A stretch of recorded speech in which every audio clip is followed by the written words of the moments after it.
এখন আমরা আলোচনা করব পেজ নম্বর 156 মানে 156 পেজ নিয়ে আলোচনা করব। দেখো এখানে ফার্স্ট কোশ্চেন বলেছে, in the story the night train at Delhi the narrator use to spend his summer vacation. তার সামার ভ্যাকেশনটা সে কোথায় কাটাতে চেয়েছিল, ঠিক আছে, বা কাটাতো, সেটা হলো দেহেরা, দেউলি, দেরাদুন আর মসুরি। তাহলে সঠিক উত্তরটা পাবো আমরা এখানে কিন্তু দেহেরা, ঠিক আছে। Next question, what physical appearance of the girl ড্রজ the narrator's attention. মেয়েটার কোন ফিজিক্যাল অ্যাপিয়ারেন্সটা যেটা ন্যারেটরের অ্যাটেনশন নিয়েছিল, ঠিক আছে। Her bright and colourful clothing, her warm and friendly smile, her dark and troubled eyes, her loud and boisterous voice, ঠিক আছে। তাহলে সঠিক উত্তরটা কিন্তু আমরা পাবো সি এরটা, her dark and travel eyes. What does the girl at the station sell, সে কী বিক্রি করেছিল, এটা আমরা জানি সবাই, basket. Next question, what is the primary theme of the story the night train at Deoli. Night train Deoli primary থিমটা কি? The beauty of love and relationship, the inevitability of missed opportunity and fleeting connection, the struggles of rural life, the adventure of traveling। তার সঠিক উত্তরটা কিন্তু আমরা পাবো B এরটা, সেটা হলো the inevitability of missed opportunity and fleeting connection, মানে হারিয়ে যাওয়া সুযোগ এবং ক্ষণস্থায়ী সম্পর্কে একটা অনিবার্যতা। এটা হচ্ছে main primary theme of this story. Next পাঁচেরটা, in the story strong root APJ Abdul Kalam's father use to start his day, তার দিনটা শুরু করতো আমরা জানি সবাই 4 AM। What does Abdul Kalam's father teach him about travels and suffering. তো ট্রাভেল সমস্যা নিয়ে তাকে কী শিক্ষা দিয়েছিল, সেটা আমরা পাবো সঠিক উত্তরটা কিন্তু এখানে। তাহলে এখানে প্রথমে বলছে, they are punishment for wrong doing, one should always seek help to overcome them. আর তিনি বলেছে, they are inevitable parts of life that leads growth and self discovery. তো সঠিক উত্তরটা কিন্তু আমার পাবো সিয়েরটা, ওকে। এরপর চলে যাচ্ছে আমরা নেক্সট কোশ্চেনে। আচ্ছা, চারটা হবে না, এটা সিয়েরটাই সঠিক উত্তর হবে। APJ Abdul Kalam's birth place was in the island town of Rameswaram, ঠিক আছে, এটা সঠিক উত্তর পাবো আমরা C. Anton Chekhov's short story the bet explore the theme of, এটা কী থিম উপর নির্ভর করেছে, সেটা হলো marriage and conjugal life, friendship and neighbourhood, cultivation of land, value of knowledge, meaning of life, হ্যাঁ, ম্যানস পারপাস। তাহলে সঠিক উত্তরটা কিন্তু আমরা পাবো ডি এরটা, value of knowledge, means of life and man's purpose. তাহলে এখানে কি না, এটা জ্ঞান বা শিক্ষার মূল্য বা জীবন এবং অর্থই মানুষের উদ্দেশ্য, ঠিক আছে। Next, during his period of confinement, বন্দিত্ব অবস্থায়, the lawyer was deprived of the right to cross the, তো লয়ারের একটা বাধা ছিল কি, যে সে ক্রস করতে পারবে না। কীটা ক্রস করতে পারবে না, মানে চুক্তি অনুযায়ী সে কী জিনিসটাই ক্রস করতে পারবে না, সেটা হলো গার্ডেন, বাউন্ডারি, থ্রিশোল্ড আর টাউন। তাহলে সঠিক উত্তরটা পাবো আমরা এখানে থ্রিশোল্ড। থ্রিশোল্ড মানে ওই ঘরের যে দৌড়গোড়া, হ্যাঁ, সেই দরজা গোড়াটা কী করতে পারবে না, বের করতে পারবে না। The lawyer had to begin the confinement from 12 o'clock of November 14, কত সালের, সেটা হলো 1870, 1870 সাল থেকে শুরু হয়েছিল তার বন্দি জীবন। What kind of imagery is prominently used in the poem our casualty, ঠিক আছে, এটা সঠিক উত্তরটা হলো এখানে urban imagery, pastoral and natural imagery, futuristic imagery, আর এটা ইন্ডাস্ট্রিয়াল ইমেজারি। তাহলে সঠিক উত্তরটা অ্যাকচুয়ালি আমরা পাবো এখানে বি এরটা, সেটা হলো প্যাস্টোরাল অ্যান্ড ন্যাচারাল ইমেজারি, মানে কি প্রাকৃতিক এবং গ্রাম্য জীবনটাকে এখানে তুলে ধরেছে। What is the tone of the poem our casualty, light and humorous, nostalgic and melancholic, angry and defiant, romantic and passionate. তাহলে সঠিক উত্তরটা আমরা পাবো এখানে বি এরটা, সেটা হলো নস্টালজিক অ্যান্ড মেলানকলিক, মানে কি স্মৃতিময় এবং বিষণ্ণ জীবনের কথায় মানে টোন এখানে তুলে ধরেছে। What creature is compared as climbing the casualty, monkey, python, bird, squirrel. সঠিক উত্তরটা কিন্তু B, python. What does the word dirge means, এখানে ডার্জ কথাটা মানে কি না, funeral song, romantic song, song of celebration আর ব্যালাড। সঠিক উত্তরটা কিন্তু পাবো এখানে এক একটা। আর ফিউনারাল সং মানে কি, মানে ওই শোকের সঙ্গীত বা গীতি সঙ্গীত বা দুঃখের গান, ঠিক আছে। Next question, what does the poet wish to achieve by writing the poem our casualty, তাহলে সঠিক উত্তরটা to protect the casualty, to immortalise her memories of love once, to promote the conservations of forest, to citizen modern lifestyle. তাহলে সঠিক উত্তরটা এখানে পাবো আমরা বিএডটা, সেটা হলো মানে to immortalise her memories of loved one, মানে তার প্রিয়জনের স্মৃতিকে স্মরণীয় করে রাখতে তার এই লেখাটা, ঠিক আছে। What kind of poem is Tennyson's Ulysses? Dramatic monologue, elegy, আর হচ্ছে ব্যালাড, আর এপিক প্রমিস। তার সঠিক উত্তরটাই আমরা পাবো, এটা হলো dramatic monologue. Next question, which characteristics best describe Ulysses in the poem? Regent and nostalgic, restless, ambitious, content and wise, regretful and apologetic. তাহলে সঠিক উত্তরটা কিন্তু আমরা পাবো এখানে বিএডটা, রেস্টলেস অ্যান্ড অ্যাম্বিশিয়াস, মানে কি অস্থির এবং উচ্চাকাঙ্ক্ষী, ঠিক আছে। Next question, in Ulysses what does the phrase the ringing planes of Windy Troy signifies? The piece and stillness of Troy, Ulysses' nostalgic memory of the Trojan War, the beauty of Helen of Troy, the harness of life at sea। তাহলে সঠিক উত্তরটা পাবো আমরা এখানে বিএডটা, সেটা হলো Ulysses nostalgic memory of the Trojan war, মানে ইউলিসিসের ট্রয় যুদ্ধের যে স্মৃতিময় আবেগ এটাকে এখানে তুলে ধরেছে। Next question, what does Ulysses mean by I am part of all that I have meet?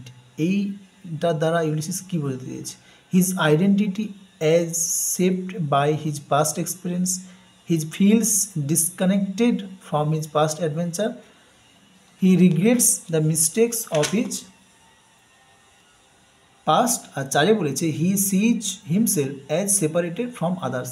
তাহলে সঠিক উত্তরটা আমরা কিন্তু পাবো, সেটা হলো এখানে একেরটা সঠিক হবে, ঠিক আছে। His identity as shaped by his past experience, মানে কি তার পরিচয় গঠনে তার অতীতে যে অভিজ্ঞতা তার অবদান আছে, ঠিক আছে। এরপর চলে যাচ্ছে নেক্সট কোশ্চেনে, 20 নম্বর কোশ্চেনে, what does the last line uttered by Ulysses to strive to seek to find and not to be yield? এটা নট টু ইয়েল্ড, এটা খুব ইম্পর্টেন্ট লাইন। তো এটা দ্বারা কী বুঝিয়েছে Ulysses? His resignations to the inevitability of old age, his determination to live life fully despite challenges, his belief in the power of fate, his desire to return to Ithaca. তাহলে সঠিক উত্তরটা কিন্তু পাবো এখানে বিএডটা। সমস্ত চ্যালেঞ্জ থাকা সত্ত্বেও সে কী করতো না, তার জীবনটাকে পূর্ণভাবে বা দৃঢ় সংকল্পভাবে সে এনজয় করতে চাইছিল, ঠিক আছে। তো এটাই হলো এই লাইনের মূল কথা। নেক্সট কোশ্চেন ড্রামা থেকে দেখো, the play riders to the sea set London, Dublin, one of the Arans island of the coast of Ireland, the Irish countryside. সঠিক উত্তরটা কিন্তু পাবো আমরা সি একটা, and one of the Aran island of the coast of Ireland. Okay, who wants to go to the Galway fair? হ্যাঁ, এটা হলো বাটলে, কে Galway fair যেতে চাইছিল। I will ride down on the red mare and grey pony will run behind me. What does grey pony symbolize here? Grey pony এখানে বলতে আছে, মানে grey pony বলতে আছে ডেথ হিসাবে, ঠিক আছে। ডেথ, grey pony symbolize করে ডেথকে, মৃত্যুকে। No man or at all can be living forever and we must be satisfied। একদম লাস্ট লাইন এবং খুব important line. Who says this? এই কথাটা বলেছিল কি এখানে? মারিয়া, ঠিক আছে। What attitude of Maria can be seen at the end of the play? গল্পের শেষেই আমরা মারিয়ার কোন অ্যাটিটিউড দেখতে পাই? Her stoic nature, her enthusiasm, her youthful vigour, her excitement about life. তো সঠিক উত্তরটা আমরা এখানে পাবো কি একেরটা, তার স্টোইক নেচার। স্টোইক নেচার মানে কি তার আত্মসংযমী স্বভাব। কীরকম না, তিনি লাস্ট একদম শেষে তার ভাগ্যকে মেনে নিয়েছিলেন, যে সমস্ত কষ্ট সহ্য করে তিনি তার ভাগ্যটাকে মেনে নিয়েছিলেন, যে এটাই তার ভাগ্য ছিল, ঠিক আছে, সে সেটা মেনে নিয়েছিলেন। এরপর টেক্সচুয়াল গ্রামার, এখানে বলছে join the following sentence in the complex sentence, join করতে হবে। The train stopped at Deuli, I saw a girl selling basket, ঠিক আছে, এটাকে জয়েন করতে হবে। তো এটাকে জয়েন করলে আমরা সঠিক উত্তরটা পাবো এখানে, সিটটা পাবো সঠিক উত্তর, যে when the train stopped at Deuli I saw a girl selling basket. Next question, split the following sentence into two simple sentences, split করতে হবে। I normally ate with my mother sitting on the floor of the kitchen. তো এটা সঠিক অ্যান্সারটা আমরা পাবো এখানে, একেরটাই সঠিক উত্তর হবে, দেখবে। I normally ate with my mother, I sat on the floor of the kitchen.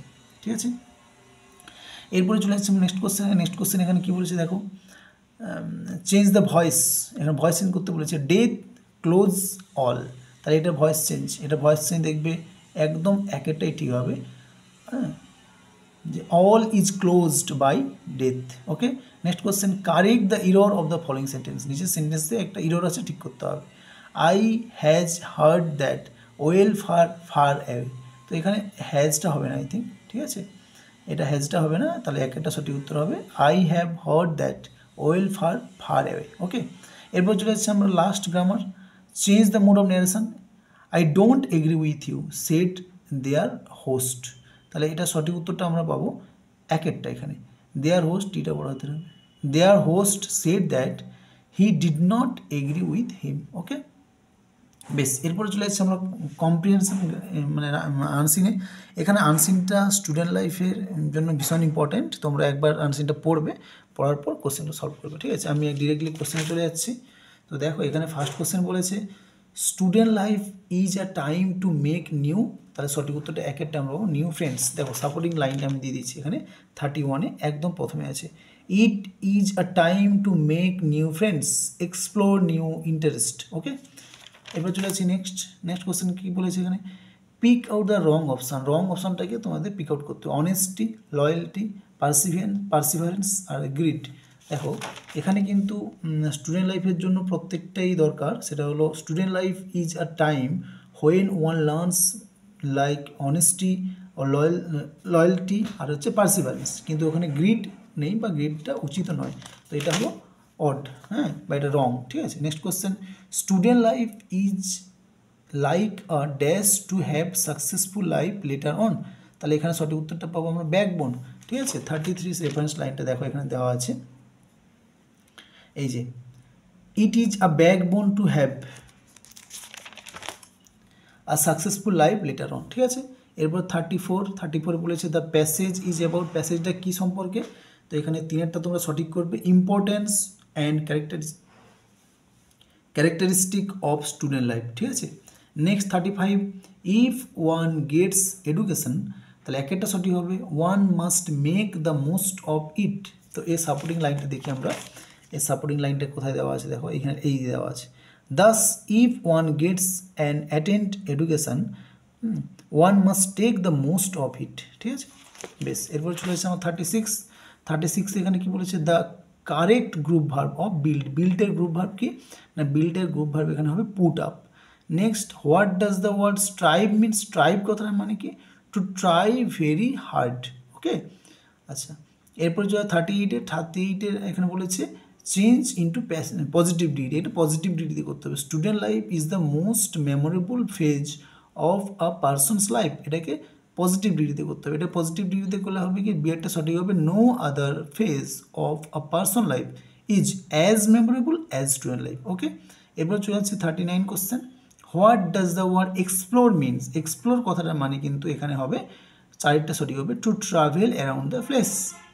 এরপর লাস্ট কোশ্চেন আমরা চলে যাচ্ছি, লাস্ট কোশ্চেন এখানে বলছে change the voice of the following sentence, নিচের সেন্টেন্সটাতে ভয়েস চেঞ্জ করতে হবে, student form close bonds with peers, তাহলে সঠিক অ্যান্সারটা এখানে হবে সিয়েরটা, ক্লোজ বন্ডস আর form with peers by the students. Okay, তো তোমরা ভালো করে প্র্যাকটিস করবে, হ্যাঁ, ঠিক আছে, আর বারবার বলছি যে এবিটি এর সমস্ত এমসিকিউগুলো বারবার প্র্যাকটিস করো, তোমরা এর মধ্যে থেকে কমন পেয়ে যাবে।